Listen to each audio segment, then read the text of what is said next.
Do you guys want to get involved in having fun and potentially changing someone's life? Then tune in to the 24-hour gaming live stream on the 11th of July at 12 noon BST, that's 4 AM PST, and get involved. We're going to be playing CSGO, GTA 5 and other games, so please set a date in your calendars and load up your Steam accounts. Twitch name is on your screen now. Enjoy the video. Okay, so with the iPhone 8X or 7S rumours becoming more and more common, the iPhone 7 prices are coming down. But is it worth picking up one of these devices just a year on? Well, you've come to the right place. Hi guys, my name is Ryan Thomas with Failtech, and this is my take on the iPhone 7 in 2017. So, this phone came out in September of 2016, meaning that it's almost 10 months old, and you can pick one of these bad boys up for about £400 to £500 on eBay or £570 on Amazon. You'll get software support for a few years yet, unless there's some massive change coming up on the quiet, which is kind of likely, I suppose. The design is a small adaptation from the last generation, apart from the fact that you do get it in matte and shiny black. There's not a huge change in the design, which is good because the previous design was awesome in my eyes. The antenna lines on the black models almost blend into the black, and you get the all aluminium design with a glass front. The home button is no longer actually a button, and instead a fingerprint scanner with haptic feedback, so it functions like a button, just isn't mechanical. The petite design of this phone is one that I love. Even with the large chin and forehead that will leave S8 lovers in a fiery rage, I actually really don't mind the bezels on this, and it gives you somewhere to put your thumbs when you're using the video in landscape, which I actually like, with a standard aspect ratio of 16:9 normal corners. Talking of the screen, it's a 4.7-inch IPS panel which looks good, it's sharp, it's bright, it has great viewing angles, and it's responsive. It's a 750 by 1334 panel, which on the face of things seems rather poor for a £400+ smartphone, but on the contrary, it's sharp, really sharp. I really enjoyed using the 326 pixels per inch screen, however it's a little small for my taste. I don't see any new display technology coming up anytime soon, so this panel seems to be able to last for a few more years yet. You'll have to step up to the iPhone 7 Plus though if you want a 1080p Full HD panel. The IPS display means that color reproduction accuracy is great, as well as fantastic viewing angles too. The camera on this thing is one of, if not the best shooters of any phone on the market to date, with a 12 megapixel sensor and f1.8 glass, and optical image stabilization to boot. So low light performance is actually really rather good, and you're getting some nice bokeh too. I feel like the shots that came out of this phone were a little more color accurate than most, and it does get a little bit soft if you zoom in compared to the S7 Edge, which arguably over sharpens. The video from this is UHD 30fps, but it can also shoot slow-mo at 240fps at 720p. Now it does have optical image stabilization, so the video looks smooth too, and I reckon it would look good enough to vlog with. The secondary camera is a rather sharp 7 megapixel shooter with f2.2 glass and the ability to shoot 1080p video at 30fps, which looks good enough for light vlogging and definitely for those crucial selfie moments. The performance figures on this phone are really rather dull on paper, but are absolutely amazing in person. We've got an A10 Fusion quad-core chip here at 2.3 GHz with 2GB of RAM, upgrade to the Plus for 3GB, but it's wicked fast. I actually only found the Pixel to be faster than it this year. Watching videos, playing games, switching back and forth between applications, multitasking, the whole experience is fantastic on this device, and the only complaint I have with this kind of functionality is that it almost feels like multimedia experience is a little bit too compact on a 4.7-inch display. The software on this device will continue to get updated for a number of years hopefully, as it's a modern Apple flagship. The software is really what makes the hardware shine, as this OS is really powerful. And before you Android fanboys say, well, if it's so powerful, how come I can't put widgets on the home screen?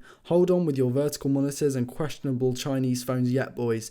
Whilst it's not hugely customizable on the user end, it does destroy almost all Android phones in terms of speed and reliability, with an arguably lesser specification. I happen to like the OS. I would take stock Android over it for usability. You have to admit that Apple makes great software to go with their hardware, and most iPhone users buy their phones for the OS. The battery on this device managed to last me 4 to 5 hours of screen on time, which is astonishing for a 1960 mAh cell that is marginally bigger than the 6S's battery. I found playing games, watching YouTube videos and generally using the phone was pretty good and didn't completely destroy it. However, if you want to keep this phone for a long time, I may recommend buying an Android handset with a removable battery for a few years, because the iPhone's battery performance really does degrade over time. The speaker setup on this phone is actually rather good, and surprising that Apple is capitalizing on such a good feature here, where Samsung doesn't even do this on their flagship. The iPhone 7 has a pair of speakers, you heard that right. The earpiece produces a lot of the highs to mids, and the bottom firing speaker produces the mid to low end, which is surprisingly punchy by the way. This means that watching videos is actually kind of nice. Obviously it's no Nexus 6, but it's definitely an improvement over the standard iPhone and does give the S7 Edge a run for its money. Ah, the headphone jack meme. What an experience. Now, as I feel this could be a terrible feature, I don't see why Apple got so much hate for it, because other device creators have been doing it for a little while now, Motorola, but you do get a rather outdated by this point USB 2.0 lightning connector, which is reversible, so I suppose that's good. Just use the included adapter or Bluetooth or included earphones and stop whining. You aren't made to buy the phone, you stupid idiot. Touch ID works really well here and is quick and responsive like it should be. Not really much to say other than the fact that you get haptic button instead of a real button. I'm not a huge fan, but it's certainly not a make or break feature for me. And yes, I do see it as a flaw. You won't be getting wireless charging on this device, nor will you get quick charge, expandable storage, or even NFC. So you kings of functionality will want to go to the Samsung devices from the S5 and up for those kinds of featureful goodness phones. In conclusion, do I think this phone is still a good buy? Of course I do. Its gorgeous design, fantastic camera, amazing screen, and rapid pace